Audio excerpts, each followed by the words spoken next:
नमस्कार मुलांनो, मी वैभव राऊत तुम्हा सर्वांचं स्वागत करतो आपल्या यूट्यूब प्लॅटफॉर्मवरती. मागच्या काही दिवसामध्ये आपण पोलीस भरती 2024 साठी जे प्रिव्हियस इयर क्वेश्चन पेपर आहेत, म्हणजे 2021, 22, 23 किंवा मागच्या काही वर्षामध्ये जे काही प्रिव्हियस इयर क्वेश्चन पेपर होते ते आपण पाहिले होते. आणि याच्यानंतर आता बघा, पेपर पण मुलांचे ग्राउंड पण बऱ्यापैकी झाले, काहींचे ग्राउंड बाकी आहेत. त्याचबरोबर काही जिल्ह्यांचे आता पेपर पण चालू आहेत. तर 7 जुलैला महाराष्ट्रातल्या बऱ्याच जिल्ह्यांमध्ये विद्यार्थ्यांचे पेपर झाले आणि त्यातला एक महत्त्वाचा पेपर जो आहे छत्रपती संभाजीनगरला पेपर झाला होता 7 जुलैला. त्या पेपरचं आज मी पूर्ण ॲनालिसिस तुमच्यासमोर देणार आहे, ज्याच्यामधील फक्त अंकगणिताचा पाठ मी घेणार आहे. ठीक आहे, चला तर विद्यार्थी मित्रांनो, हे याच्यामध्ये आजचं जे आपलं लेक्चर आहे त्याच्यामध्ये आता बऱ्याच काही जिल्हे बाकी आहेत की ज्यांचे पेपर अजून बाकी आहेत. तर या विद्यार्थ्यांना याचा फायदा व्हावा, अंकगणितामध्ये त्यांचे पूर्ण प्रश्न बरोबर यावेत, या उद्देशाने मी 7 जुलैला जो पेपर झाला होता छत्रपती संभाजीनगरचा त्याचं आज पूर्णपणे तुम्हाला स्पष्टीकरण देत आहे. तर बघा, छत्रपती संभाजीनगरचा आपण पेपर पाहतोय.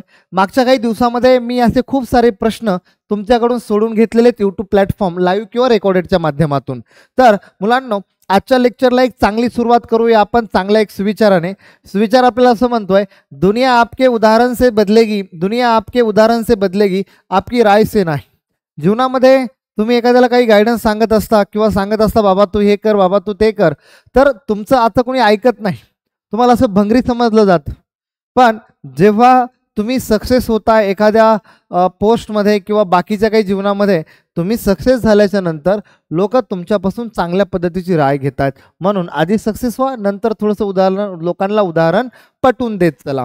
ठीक आहे, चला तर आजचा पहिला प्रश्न जो छत्रपती संभाजीनगर 7 जुलैला झाला होता ते आपल्याला असं म्हणतायत, 25 ते 35 या क्रमवार संख्यांची सरासरी किती येईल. पहिला मुद्दा, तर सरासरी तुम्हाला समजायला पाहिजे. सरासरी म्हणजे काय?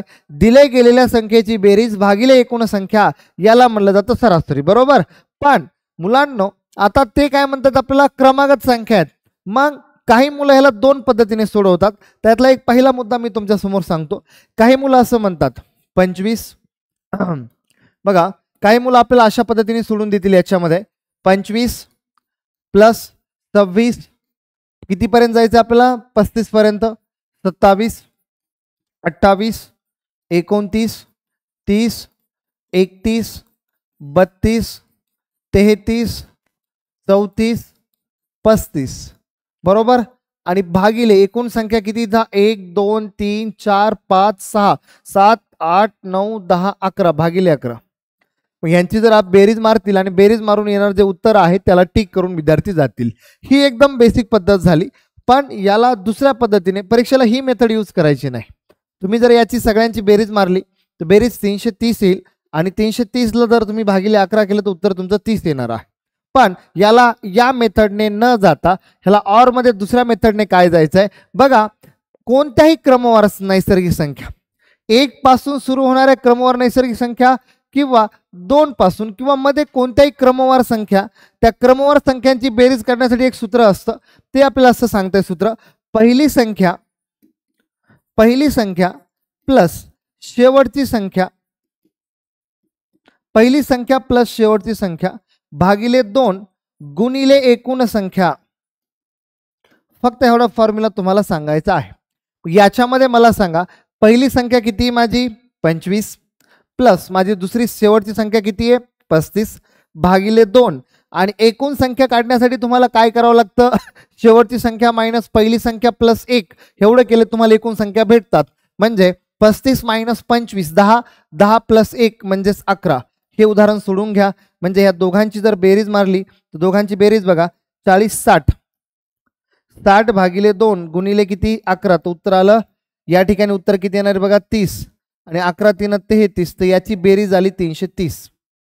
बेरीज आली तुमचे 330. मग बेरीज 330 आल्याच्या नंतर आपल्याला त्यांची विचारली सरासरी, तर आपण लगेच असं म्हणणार 330 भागिले 11 म्हणजे उत्तर आलं 11 3 33. तर उत्तर येणार आहे 30. एक तर पर्याय पद्धत 1 किंवा मेथड नंबर 2 या दोघांपैकी कोणती एक मेथड विद्यार्थी यूज करू शकताय. चला बाळांनो, नेक्स्ट पुढचा प्रश्न. पुढचा प्रश्न आहे, एक गाडी 2 तासात 50 किलोमीटर जाते. इथपर्यंतच प्रश्न वाचला की आपल्याला प्रश्नाच्या भावना ओळखून घ्यायच्या आहेत की प्रश्न नेमकं म्हणतोय काय. आपल्याला प्रश्न काय म्हणतोय, एक गाडी 2 तासात 50 किलोमीटर जाते. 2 तासाला 50, एका तासाला 25. मग गाडीचा जो वेग आहे तो आहे 25 किलोमीटर प्रति तास. मग ते आपल्याला असं म्हणताय 7 तासात. मला डिस्टन्स काढायचे म्हणजे मला काय काढायचे, अंतर. तर मग या ठिकाणी लगेच तुम्हाला अंतरचा फॉर्म्युला यायला पाहिजे. अंतर बरोबर वेळ गुणिले वेग, म्हणजेच distance is equal to speed into timing. मग वेळ किती बाळांनो, वेळ आहे 7 तास, वेग आहे 25. 25 7 175. टोटल डिस्टन्स असेल 175, म्हणजे 175 किलोमीटर डिस्टन्सची गाडी जाणार आहे. हा होता अंकगणिताचा दुसरा प्रश्न. तिसरा प्रश्न एकदम सोप्या पद्धतीत आणि हळूहळू प्रश्न तुमचे घेतोय. तिसरा प्रश्न काय म्हणतात ते आपल्याला, 30 मुलांचा शाळेचा एका महिन्याचा खर्च. 30 मुलं आहेत शाळेमध्ये आणि 30 मुलांचा महिन्याचा एकूण खर्च त्यांनी आपल्याला दिलेला आहे 6000. मग मला सांगा, जर मला एका विद्यार्थ्याचा खर्च काढायचा असेल तर 6000 भागिले 30. एका विद्यार्थ्याचा खर्च किती आला माझा, 200 रुपये. एका विद्यार्थ्याचा खर्च आला माझा 200 रुपये. मग आता पुढे ते असं म्हणतायत, तर एका मुलाचा एका वर्षाचा म्हणजे 12 महिन्याचा खर्च. एका महिन्याचा खर्च किती आहे, 200. तर 12 महिन्याचा 12 गुणिले 200, त्या विद्यार्थ्याचा खर्च किती येणार आहे, 2400 रुपये. एकदम असं साधे साधे प्रश्न असतात, जास्त काही अवघड याच्यामध्ये प्रश्न नाहीत. म्हणजेच पर्याय क्रमांक सी ठीक करायचं आणि पुढे चालून द्यायचं. चला फक्त प्रश्न सोडून घेतो याच्यामध्ये. आणि जे काही आता मुंबईचे पण पेपर बाकी आहेत, नांदेडचा पण पेपर बाकी आहे, अशा खूप साऱ्या जिल्ह्यांचे पेपर बाकी आहेत. तर अशा विद्यार्थ्यांनी थोडासा अभ्यास करा. सेम अशाच टाईपचे उदाहरणं परीक्षेमध्ये असतात. गणिताला तुम्हाला पैकी मार्क्स येणार. एका त्रिकोणाचे 2 कोन. पहिला तर मुद्दा याच्यामध्ये लगेच पाहिजे, त्रिकोणाच्या तीनही कोणांच्या मापांची बेरीज 180 अंश असते. तर ते आपल्याला असं म्हणतायत, त्याच्यापैकी पहिले 2 कोन आहेत, एक 37 अंशाचा आहे आणि दुसरा 81 आहे. मग मला सांगा, यांची जर बेरीज मारली 7 1 8, 8 3 11, 118 अंश आली. ही बेरीज किती असते माझी, 180 अंश. 180 मधून 18 जर कमी केले तर उत्तर येणार 62. 62 अंशचा तिसरा कोण राहील ना माझा, म्हणजेच पर्याय क्रमांक 4 म्हणजे डी पर्याय. इतकं सोपं आहे बघा. एका त्रिकोणाचे 2 कोन 37 अंश आणि 81 अंश असेल तर त्यांचा तिसरा कोन किती अंशाचा विचारला होता. तर बाळांनो, तिसरा कोन, एकूण कोन हे 180 मापाचे असतात. त्रिकोणाच्या तीनही कोणांच्या मापांची बेरीज 180 अंश असते. त्याच्यापैकी 2 कोन जर मायनस केले 180 मधून तर राहिलेला कोन हा तिसरा कोन असेल. चला पुढे याच्यामध्ये 5वा प्रश्न, एका त्रिकोणाचे तिन्ही कोणाचे गुणोत्तर 1 जसे 2 जसे 3. त्रिकोणाच्या तीनही कोणांच्या मापाची बेरीज मी आत्ताच सांगितली, म्हणून 1x plus 2x plus 3x is equal to 180. हे जर सोडवलं 3 2 5 1 6, 6x is equal to 180. x बरोबर उत्तर आलं 30. त्यांचं गुणोत्तर आहे 1x जसे 2x जसे 3x. 1x म्हणजे 30, इथं आला 60 आणि इथं आला 90. आपल्याला विचारलंय तर सर्वात लहान कोण किती अंशाचा. सर्वात लहान म्हणजे 30, सर्वात लहान 30 अंशाचा, मधला 60 अंशाचा आणि 3 नंबरचा आहे 90 अंशाचा. म्हणजे काटकोन त्रिकोण असेल, अशा पद्धतीचा त्रिकोण असेल, हा इथे 90 अंशाचा कोण तयार व्हायला पाहिजे, त्रिकोण ABC. ठीक आहे, चला काटकोन त्रिकोण आहे. चला पुढच्या प्रश्नामध्ये ते आपल्याला असं म्हणतात, एका त्रिकोणाचे क्षेत्रफळ 70 स्क्वेअर सेंटीमीटर असेल. आता पहिला मुद्दा तर त्रिकोणाच्या क्षेत्रफळाचा फॉर्म्युला यायला पाहिजे. त्रिकोणाचे क्षेत्रफळ बरोबर 1/2 गुणिले पाया गुणिले उंची. चला पाया गुणिले उंची किंवा बाजू म्हणलं तरी चालतंय. याच्यामध्ये मला सांगा, त्यांनी क्षेत्रफळ दिलेलं आहे आपल्याला 70, 1 गुणिले 2 आणि त्यांची उंची 7 आहे. तर उंची मला 7 दिली तर मला काय काढायचं असेल, पाया. हा 2 जर इकडे पाठवला तर 140, 140 7 गुणिले पाया. तर पाया बरोबर 7 दुने 14, तर उत्तर यायला पाहिजे 20. एकच सूत्र लागलं, एका सूत्रामध्ये किमती टाकल्या की त्याचं मला उत्तर आलेलं आहे. इतके सोपे सोपे प्रश्न होते बघा.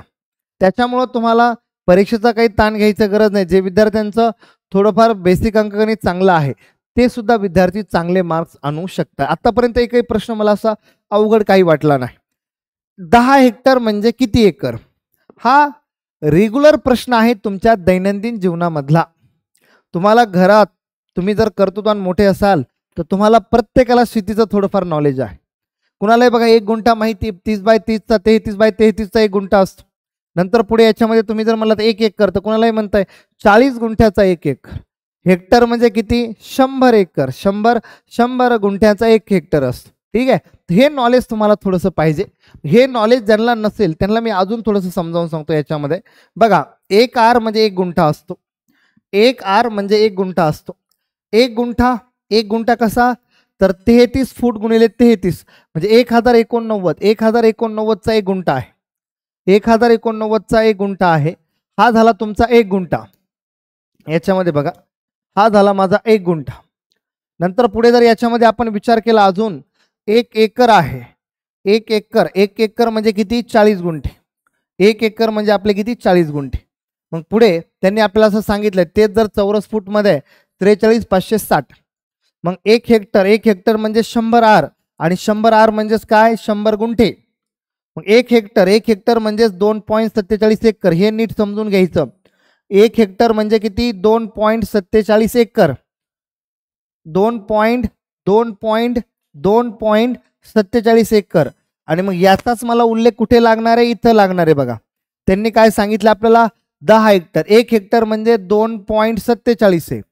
2.47 1 हेक्टर म्हणजे 1 हेक्टर, बरोबर का? हे झालं 1 हेक्टर. तर आता त्यांनी आपल्याला विचारलं 10 हेक्टर. मग 2.47 गुणिले 10 जर केलं तर उत्तर काय येणार आहे? 24.7 गुंठे. 24.7 एकर. सॉरी, एकर मध्ये टाकलं ना आपण, तर ते उत्तर आपलं येणार आहे बी पर्याय येणार आहे. असं थोडंसं दैनंदिन तुम्हाला नॉलेज पाहिजे. महत्व मापन म्हणजे मोजमाप आले तर तुम्हाला हे प्रश्न येऊ शकतो. पुढचा प्रश्न घेऊ आपण लगेच. सोपे सोपे प्रश्न आहेत. एक पाईपने एक टाकी 4 तासात भरत असेल. एक पाईप आहे ज्याने टाकी 4 तासामध्ये भरतीये. एक पाईप आहे ज्याने टाकी 4 तासामध्ये भरती. तर एका तासामध्ये 60 मिनिटं असतात.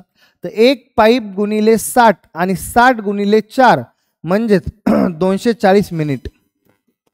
240 मिनिटाचं काम झालंय. तर आता ते म्हणतायत तर ती टाकी 5 पाईपने किती मिनिटात भरेल? सेम साईजचे पाईप आहेत. पाईपमध्ये काही बदल आहे का?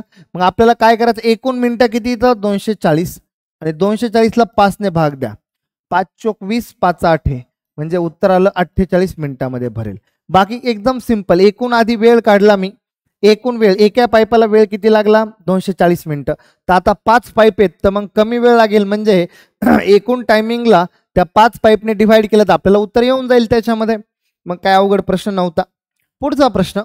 3 संख्यांचे गुणोत्तर 1 जसे 2 जसे 6 आहे. मग गुणोत्तरामध्ये जेव्हा काही संख्या दिलेली असते तेव्हा त्याला मानायचं असतं एक्स मध्ये. गुणोत्तर म्हणजे दिले गेलेल्या संख्येचं सगळ्यात लहान रूप असतं, बरोबर का बाळांनो? मग याच्यामध्ये आपल्याला एक म्हणजेच आपण म्हणू शकतो 1x गुणिले 2x गुणिले 6x बरोबर गुणाकार आहे माझा 1500. हा झाला माझा गुणाकार. पुढे ते असं म्हणतायत आपल्याला मग 1 गुणिले 2 गुणिले 6 6 दुने 12 12 1 12 पण x गुणिले x गुणिले x 3 वेळा म्हणून x चा क्यूब म्हणजे उत्तर आलं 1500. जर मी 12 ने पुढे भाग दिला तर x cube is equal to 12 1 12 राहिले 3 12 दुने 24 12 पंचे 60 तर x इज इक्वल टू उत्तर आलं 5. म्हणजे x म्हणजे माझा 5 आला. मग मला गुणोत्तर त्यांनी काय दिलं होतं तर गुणोत्तर होतं 1x 2x आणि 6x. तर x म्हणजे माझा 5 आहे तर पहिला 5 येईल, दुसरा 10 येईल आणि 6 पंचे 30 येईल. म्हणजे मला संख्या भेटल्या. मला पहिली संख्या भेटली, मला दुसरी संख्या भेटली, मला तिसरी संख्या भेटली. मला त्यांनी आता विचारलंय त्या संख्यांची बेरीज. तर बेरीज जर काढायची असेल तर 30 आणि 10 40 40 आणि 5 45 म्हणजेच पर्याय क्रमांक बी. क्लिअर मुलांनो? चला नेक्स्ट पुढचा प्रश्न. पोलीस भरती धावणारे 5 उमेदवार खालील प्रमाणे वेगाने 100 मीटर धावतात. 100 मीटर धावायचे, 5 व्यक्ती आहेत, प्रत्येकाला 100 मीटर धावायचं आहे, पण धावण्याचा स्पीड प्रत्येकाचा वेगवेगळा आहे. स्पीड म्हणजेच काय? वेग. आणि वेगाचा फॉर्म्युला काय? वेग बरोबर अंतर भागिले वेळ. अंतर भागिले वेळ. 5 व्यक्ती, समजा ए नावाचा व्यक्ती आहे, त्याला अंतर किती? 100. 100 भागिले तो किती? 1 मीटर सेकंद, म्हणजे उत्तर आलं माझं 100. असंच मला जर बीचं काढायचं असेल तर बी 100 जाणार आहे, पण बी किती वेळ घेतोय? 2 मीटर सेकंद, म्हणजे बीचे आले 50. नंतर हे काय काढतोय मी? वेग काढतोय प्रत्येकाचा. ती किती आहे? 100 भागिले 3, म्हणजे उत्तर आलं 33.33. चला डी सांगा. डी 100 भागिले डी किती आहे? 3 सेकंद झाल्यानंतर 4 सेकंद, म्हणजे उत्तर आलं 25.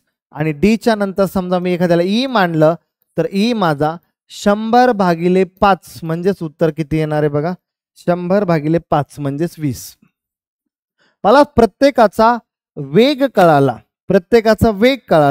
तर आता त्यांनी मला काय सांगितलंय? तर त्यांना 100 मीटर पूर्ण करण्यासाठी सरासरी वेळ किती लागेल?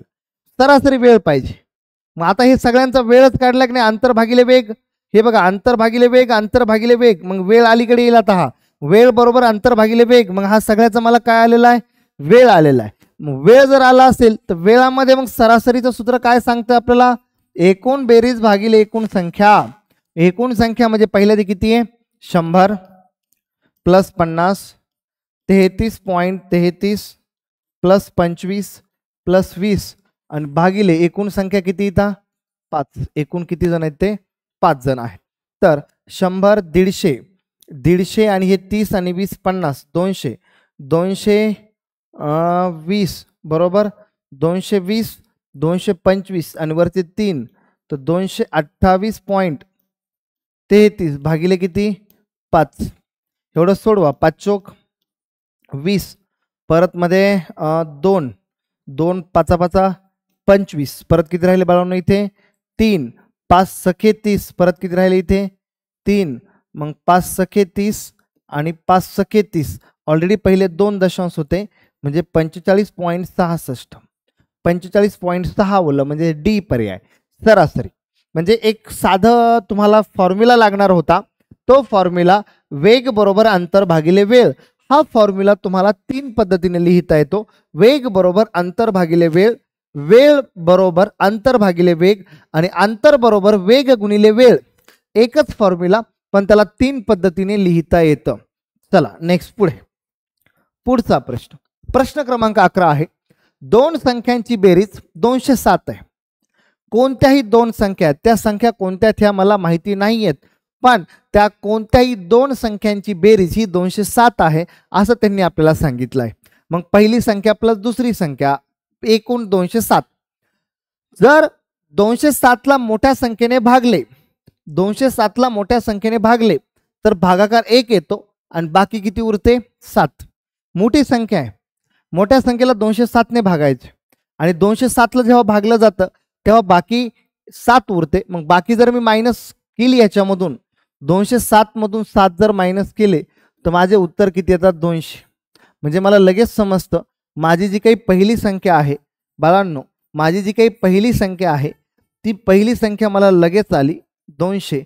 आणि पहिली संख्या प्लस दुसरी संख्या दोघे मिळून 207 आहेत. तर पहिली संख्या 200 असेल तर दुसरी संख्या 7 असेल. मग लगेच 200 आणि 7 म्हणजे 207 उत्तर येऊन जाईल. क्लिअर झालं? चला, सोपे प्रश्न असतात ते लगेच उडवायचे असतात आपल्याला. पुढे काय म्हणतात बघा. एका कंपनीच्या एका आठवड्याची सरासरी उत्पादन. सरासरी म्हणजे दिले गेलेल्या संख्येची एकूण बेरीज भागिले एकूण संख्या. मग मला सांगा, जर सरासरी 5000 किलो आहे एका आठवड्याची, तर मला त्याची बेरीज काढायची असेल, मी डायरेक्ट उदाहरण घेतो इथे. बेरीज जर काढायची असेल तर एका आठवड्यात 7 दिवस, 7 गुणिले 5000 म्हणजे 35,000 बेरीज आली. पुढे ते म्हणतात हे जे काही 7 दिवस असतील त्याच्यापैकी 4 दिवस, 4 दिवसांची सरासरी किती आहे? 4 दिवसांची सरासरी आहे 4, मग मला जर 4 दिवसांची बेरीज पाहिजे, 4 दिवसांची बेरीज पाहिजे असेल तर 4 गुणिले 4000 ती येणार माझी 16000. हे झाले माझे पहिले 4 दिवस. आणि ते असं म्हणतायत शेवटच्या 4 दिवसाची सरासरी किती आहे? 6000. मग मी लगेच शेवटचे 4 बघा, शेवटचे 4 दिवसाची बेरीज, जर मला शेवटच्या 4 दिवसाची बेरीज काढायची आहे तर 4 गुणिले 6000 याची बेरीज झाली 24000. मग 8 दिवसाची बेरीज मिळून किती येते? 8 दिवसाची बेरीज मिळून किती येते? 40000. पण त्या 8 दिवसाची बेरीज किती यायला पाहिजे? 35000. त्या दोघांमधला गॅप कितीचा आहे? तर या दोघांमधला गॅप आहे 5000चा.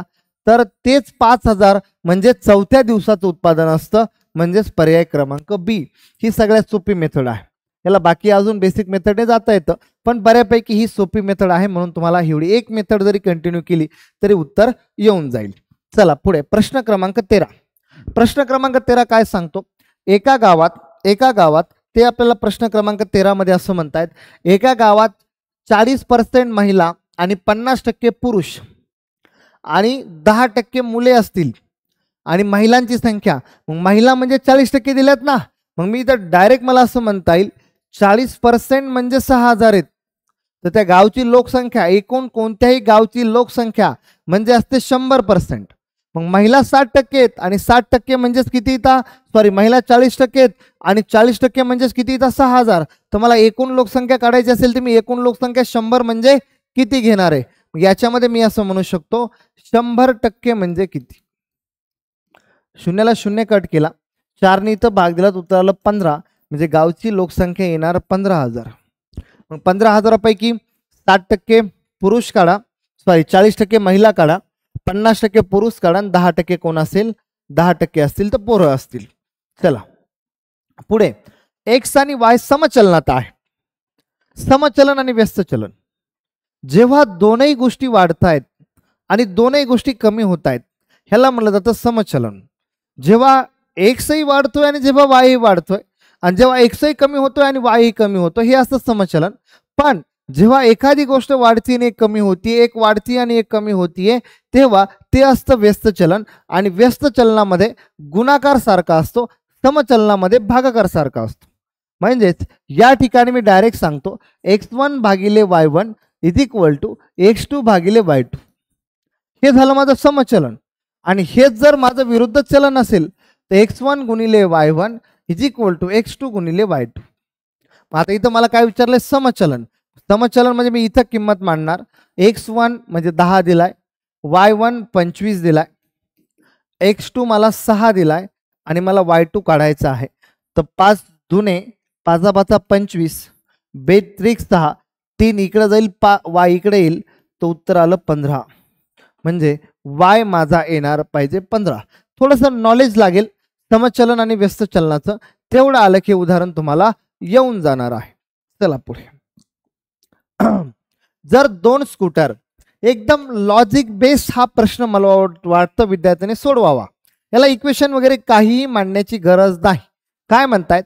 जर दोन स्कूटर एका मागे एक चालत असतील आणि त्यांच्यामध्ये 10 किलोमीटर अंतर आहे, त्यांच्यामध्ये 10 किलोमीटर अंतर आहे, 10 किलोमीटरचं अंतर आहे दोघांमध्ये.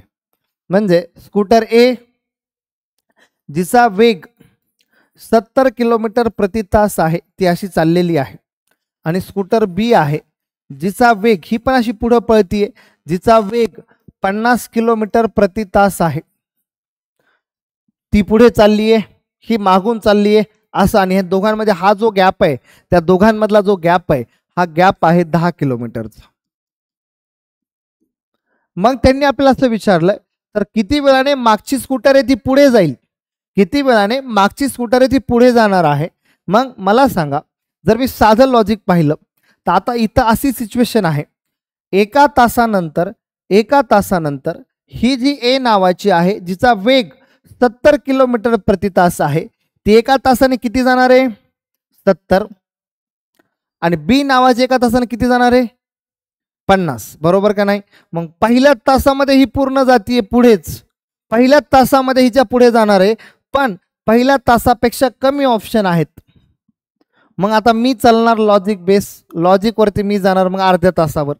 मग मला सांगा एका तासाचा वेग जर 70 किलोमीटर प्रति तास असेल तर अर्ध्या तासाचा वेग किती असेल 35 किलोमीटर प्रति तास. मग आता इथून अर्ध्या तासात ही जर पुढे गेली तर ही गाडी किती जाणार 35 किलोमीटर. बघा बरं का, ही जाणार 35 किलोमीटर. मग आता ह्यांनी 10 पूर्ण केलंय, हे 10 पूर्ण करून बघा 35 जाणार ना, हे 10 पूर्ण करून याच्या पुढे किती गेली असेल प्लस 25 किलोमीटर, बीच्या पुढे 25 किलोमीटर. आणि बीचा वेग कितीचा आहे 50 किलोमीटर प्रति तास एका तासाला. अर्ध्या तासाला त्याचा किती होणार 25. मग आता बरोबर आली का नाही बघा पुढे, म्हणजे उत्तर असायला पाहिजे अर्ध्या तासाच. लॉजिक बेस जायचं आहे, इक्वेशन वगैरे मांडण्याची काही गरज नाही.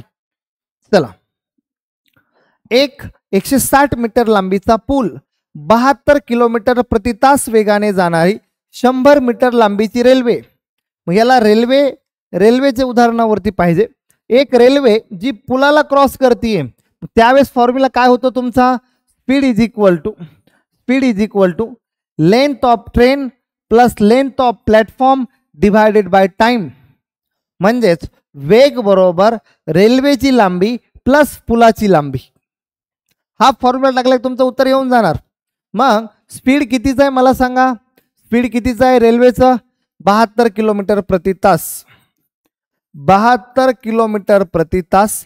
रेल्वेची लांबी 160, पुलाची लांबी 100. टायमिंग माहिती नाही 72 किलोमीटर मध्ये, पण हे मीटर मध्ये असेल तर हे सेकंद मध्ये यायला पाहिजे, म्हणून ह्याला टाका मीटर सेकंद मध्ये. हे दोघांची बेरीज 260 भागिले टायमिंग 18 चोक 72 5 चोक 20 20 इज इक्वल टू 260 भागिले टायमिंग 00 गेला. T is equal to 13 second. 13 सेकंदामध्ये 100 मीटर लांबीची रेल्वे 160 किलोमीटर लांबीच्या पुलाला ओलांडणार आहे. चला नेक्स्ट पुढचा प्रश्न क्रमांक 17. ए आणि बी या दोन संख्यांची सरासरी.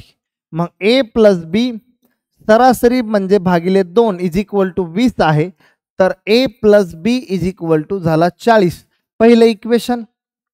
दुसरं इक्वेशन काय म्हणतायत, बी प्लस सी भागिले 2 इज इक्वल टू किती आहे 19, तर B plus C is equal to 38. 3 नंबरचं आपलं इक्वेशन तयार होईल. याच्यामध्ये C plus A is equal to 21, तर C plus A is equal to 42. मग तिन्ही इक्वेशन जर एकत्र घेतले तर तिन्ही इक्वेशन मध्ये A plus B is equal to 40 आहे, B plus C is equal to 38 आहे, C plus A is equal to 42 आहे. जर चांगलं ऑब्झर्वेशन केलं तर बाळांनो ए 2 वेळा आहे, बी 2 वेळा आहे, सी 2 वेळा आहे. मग 2a plus 2b plus 2c is equal to 120, तर A plus B plus C is equal to उत्तर यायला पाहिजे 60. म्हणजे A plus B plus C तिघांची बेरीज 160 येईल, 60 येईल. तर आपल्याला त्यांनी विचारलं ए ची किंमत सांगा, तर ए ची किंमत काढायची असेल तर A plus B plus C 60 आहे, पण बी सी मला 38 आहे. मग जर बी सी मायनस केला 38 60 मधून, ए बरोबर माझा येणार आहे 22. म्हणजेच ऑप्शन क्रमांक 3 म्हणजेच पर्याय क्रमांक सी. चला प्रश्न क्रमांक 18 काय म्हणतायत ते प्रश्न क्रमांक 18 मध्ये.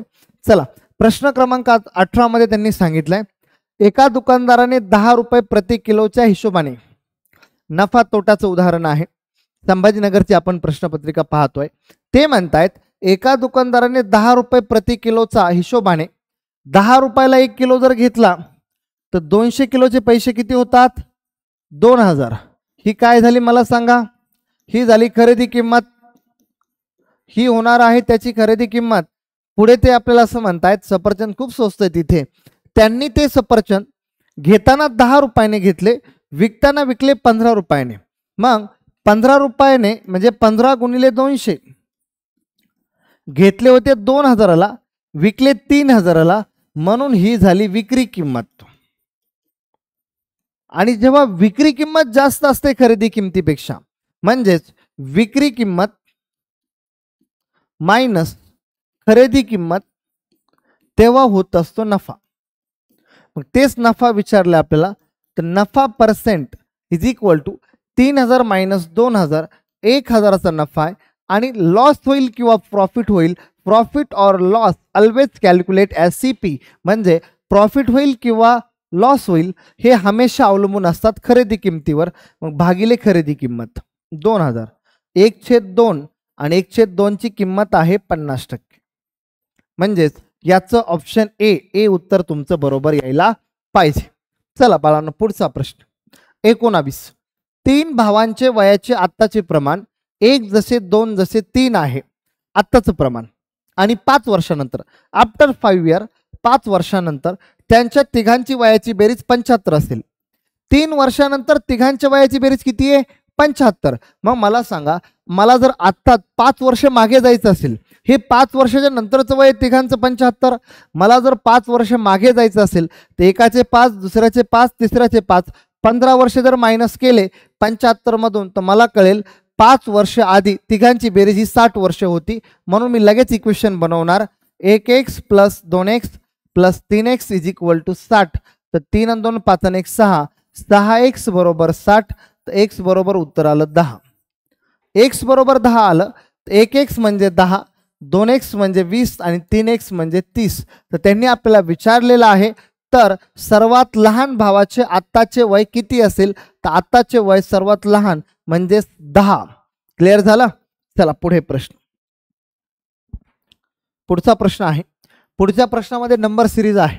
नंबर सिरीजचं लॉजिक पाहू आपण. 1 2 3 6 9 18 27 54 आणि प्रश्न मार्कचा आहे, क्वेश्चन मार्क आहे. मग नंबर सिरीजमध्ये थोडंसं लॉजिक लावलं पाहिजे, आणि नंबर सिरीजमध्ये लॉजिक लावलं की आपल्याला कळतंय इथं फरक 1चा आहे, इथे फरक 1चा आहे, इथं 3चा आहे, नंतर 3चा आहे, असं तर काही कळत नाही. अल्टरनेट सिरीज पाहू आपण. अल्टरनेट सिरीजचंच नंबर आहे, अल्टरनेट सिरीजचंच लॉजिक लागतंय. 1 मध्ये +2 केलेत, नंतर याच्यामध्ये +6 केलेत, म्हणजे 2 ची 3 पट आहे. इथं 18 असायला पाहिजे, आहेच. मग 18 ची 3 पट बघा, 2 ची 3 पट 6, 6 ची 3 पट 18 आणि 18 ची 3 पट 18 दुने 36, 18 त्रिक 54. 54 याच्यामध्ये इथे टाकला. आता मी अजून बघा लॉजिक लावतो याच्यामध्ये.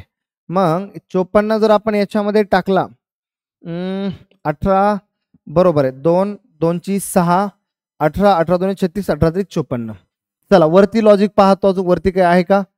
+4, 2 ची डबल 4, 6 ची डबल इथं 12 असायला पाहिजे, आता +12, आणि 18 ची डबल इथं किती असायला पाहिजे? 36 +36 आहे का? आहे, 36 आहे. म्हणजे 18 36 नंतर 54, 18 36 54. तर 54 ऍड केले आपण याच्यामध्ये, तर 7 आणि 4 11, हातचा आला 1, 5 आणि 1 6, 6 आणि 2 8, 81. 81 म्हणजे डी पर्यायला तुमचा पाहिजे. चला नेक्स्ट पुढे. 2x² साधं इक्वेशन आहे. 2x कंसाचा वर्ग +500 बरोबर 900. 500 पुढे जाऊन मायनस करा, तर 2x वर्ग बरोबर 400. जर मला वर्ग कमी करायचा असेल तर समोर तुम्ही वर्गमूळ घेणार. 400चं वर्गमूळ आलं 20, x बरोबर माझा येणार आहे 10.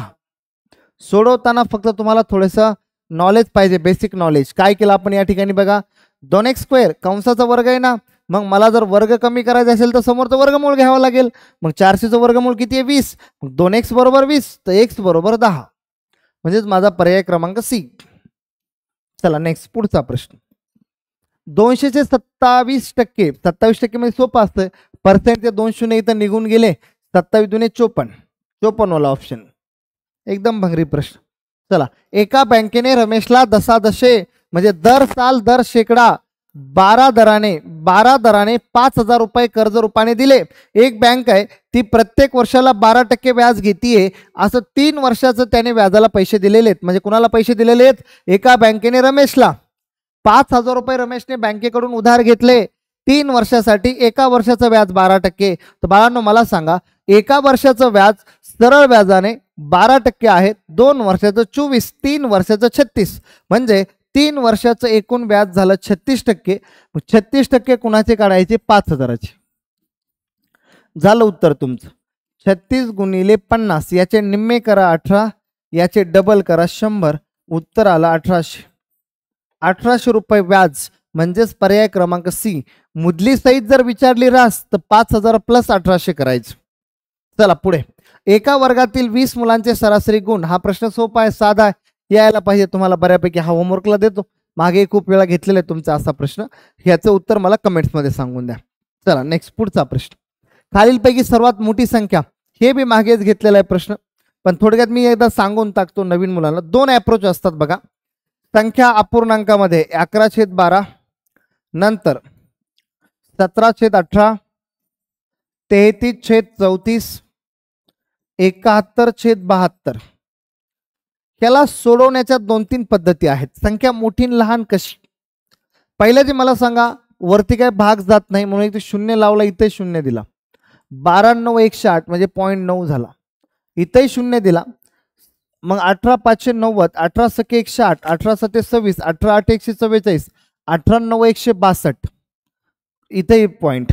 नंतर इथं 300. आता इथं बघा नीट समजून, इथं 9चा भाग दिला 34 गुणिले 9, तर 9 चोक 36, 7 आले 3, तर 9 त्रिक 27, 306. इथं पण 9चाच भाग गेला, म्हणजे पॉइंटने जावं लागेल पुढे. समजा 12/9 108 म्हणजे इथं राहिले 20, परत 12/1 12 म्हणजे 0.91 आला. 18/9 162, 80 आले. 18 चोक 72 आले. इथं किती उरले आता, 306 म्हणल्या 24, 240. तर याच्यापेक्षा हाच मोठा आहे. आणि इथं जर विचार केला तर मला लगेच समजतंय. इथं एक 0 लावला, 0 आणि 72 गुणिले 9 करतो आधी मी. 9 दुने 18, 9 7 63, 1 64, 648चा भाग गेला, म्हणजे 52, 52 10 62, 62च्या पुढे 0. बघा पहिल्या 9चा भाग गेला इथे, आणि नंतर मला वाटतं 8चा भाग जाईल. 72 गुणिले 8, 8 दुने 16, 8 7 56 आणि 1 57, बरोबर 62. कारण 9चा 620 आहे, 9चा 648, 0.98. ही संख्या मोठी आहे, पण याला थोडासा वेळ लागला म्हणून ही मेथड यूज करू नका. आता याला मी दुसरी मेथड सांगतो थोडीशी तुम्हाला. एक बघा काय सम होतं. 11/12, 17/18, 33/34 आणि 71/72. बघा जेव्हा तुम्हाला अपूर्णांक दिलेले आहेत आणि अपूर्णांकापैकी मोठा अपूर्णांक पाहिजे किंवा लहान अपूर्णांक पाहिजे, जेव्हा तुम्हाला लहान अपूर्णांक पाहिजे तेव्हा मोठ्याचा विचार करू नका, आणि जेव्हा मोठा अपूर्णांक पाहिजे तेव्हा लहानाचा विचार करू नका. एक मध्ये क्रॉसमध्ये त्याचं कॅल्क्युलेशन करायला लागा. म्हणजे इथून जर मी कॅल्क्युलेशन असं केलं तर मला सांगा, इथं तोंडी 180 गुणिले 180 प्लस 18, तर उत्तर येतं 198. आणि असं क्रॉसमध्ये जर तुम्ही गेलात तर बघा 17 आणि 2 19, 190, 7 दुने 14, हे उत्तर मोठं आलं तुमचं. तसंच क्रॉसमध्ये इथून याचा गुणाकार करायचा, इथून याचा गुणाकार करायचा, हे मोठं येईल. तसंच इथून याचा गुणाकार करा, इथून याचा गुणाकार करा, ही संख्या तुम्हाला मोठीच सापडणार आहे. म्हणजे क्रॉसमध्ये गुणाकार करत चालायचे पुढे पुढे पुढे, आणि ज्याचा मागचा गुणाकार झाला ते सोडून द्यायची. मग आता हे झाली दुसरी मेथड. अजून तिसरी मेथड बघा. आता तिसरा मेथड पडतो शॉर्टकट. बघा तिसरा मेथड मी शॉर्टकट सांगतो. दिले गेलेल्या सर्व संख्या जर प्रॉपर फ्रॅक्शन असतील, दिले गेलेले सर्व अपूर्णांक प्रॉपर फ्रॅक्शन असतील, म्हणजेच मराठीमध्ये छेदाधिक अपूर्णांक असतील, आणि त्या सर्वांमधील अंश आणि छेदाचा फरक जर 1 असेल, बघा वाक्य सांगतोय, हा शॉर्टकट आहे. दिले गेलेले सर्व छेदाधिक अपूर्णांक असतील आणि त्या अपूर्णांकापैकी अंश आणि छेद यांच्यामधला प्रत्येकाचा फरक सारखा असेल, तर जो अपूर्णांक मोठा दिसतोय तो मोठा आहे, जो लहान दिसतोय तो लहान आहे. बघा छेदाधिक अपूर्णांक, छेदाधिक अपूर्णांक, छेदाधिक अपूर्णांक, छेदाधिक अपूर्णांक, इथेही फरक 1चा, इथेही फरक 1चा, इथेही फरक 1चा, इथेही फरक 1चा. मग सगळ्यात मोठा दिसतो 71, तर 71 हा मोठाच अपूर्णांक आहे, आणि सगळ्यात दिसतोय छोटा 11, तर 11 सगळ्यात छोटा आहे. हा शॉर्टकट तुमचा कुठेही लागू होणार आहे. चला तर मुलांनो, ही अजून एखादा प्रश्न राहिला का पाहून घेऊ आपण. झाले प्रश्न बऱ्यापैकी झालेले आहेत. 7 जुलैला महाराष्ट्र शासनाने, म्हणजे 7 जुलैला जी छत्रपती संभाजीनगरसाठी प्रश्नपत्रिका झाली होती, या प्रश्नपत्रिकेमधील अंकगणिताचा पूर्ण पार्ट मी आज तुमचा घेतलेला आहे. तर उद्या परवा असंच मी बाकी 7 जुलैचे झालेल्या प्रश्नपत्रिकेमधील अंकगणिताचे सर्व प्रश्न तुमच्याकडून सोडून घेणार आहे, काही लाईव्हच्या माध्यमातून, काही रेकॉर्डेडच्या माध्यमातून. ठीक आहे. चला तर मग आजचं लेक्चर आपलं बऱ्यापैकी संपलेलंच आहे, पण आपण थोडक्यात त्याचा एक सुविचार पाहून घेऊ. पोलीस भरती फुकट नाही हो. ते काय म्हणतात, पोलीस भरती फुकट नाही हो, आयुष्यात सगळे सुख त्यागण्याची हिंमत लागते तेव्हा भेटते वर्दी. प्रचंड मेहनत, खूप मेहनत, पोलीस भरतीचे मुलं खूप प्रचंड मेहनत घेतात. बघा सध्या पाऊस चाललाय, पावसामध्ये काही बाकीच्या जिल्ह्यामध्ये राहायची सोय नसते, खाण्याची सोय नसते, तरी पण गोरगरीब विद्यार्थी प्रचंड मेहनत घेत आहेत आणि हे विद्यार्थी पावसाळ्यामध्ये सुद्धा ग्राउंड देत आहेत. म्हणजे नोकरी फुकट भेटत नाही तुम्हाला, नोकरीसाठी खूप त्यागावं लागतं. घरदार सोडून 2-2, 3-3, 4-4 वर्षापासून विद्यार्थी अभ्यास करत आहेत आणि त्या विद्यार्थ्यांना यश आलं पाहिजे. ठीक आहे. चला तर मग याच्यामध्ये महाराष्ट्र शासनाने आपल्याला 2024 साठी जी परीक्षा घेतलेली आहे, त्या परीक्षेमध्ये आपल्याला चांगले मार्क्स भेटावेत, अजूनही काही जिल्ह्याच्या परीक्षा राहाव्यात, म्हणून मी प्रिव्हियस इयर क्वेश्चन पेपर तुमचा प्रत्येक रात्री 9 वाजता घेतोय. त्याच्यासाठी तुम्हाला किंवा तुमचे काही मित्रमैत्रिणी असतील किंवा काही बांधव असतील की ज्यांना येत्या काळामध्येच पोलीस भरती द्यायच्या आहेत, त्यांच्यासाठी माझी अंकगणित स्पेशल बॅच या ॲप्लिकेशनवरती वैभवराव सर्स मॅथ या ॲप्लिकेशनवरती तुम्हाला भेटून जाणार आहे. हे ॲप्लिकेशन गुगल प्लेवरून म्हणजेच प्ले स्टोअरवरून हे डाउनलोड करा. याच्यामध्ये तुम्हाला अंकगणिताचे बॅच डिस्काउंटेड प्राईजमध्ये भेटणार आहे. चला पुढे थोड्या त्याच्यामध्ये जाऊ आपण. आणि याचबरोबर आपले जे चॅनल असेल त्या चॅनलला सगळ्यांनी सबस्क्राईब करायचं आहे. त्याचबरोबर सर्व विद्यार्थ्यांपर्यंत आपल्या चॅनलची लिंक पोहोचवायची आहे. ठीक आहे. चला तर विद्यार्थी मित्रांनो, माझं आजचं लेक्चर मी इथेच संपतो. बाकी भेटू आपण उद्या बरोबर 9 वाजता लाईव्हच्या माध्यमातून. चला okay, bye, good night, thank you.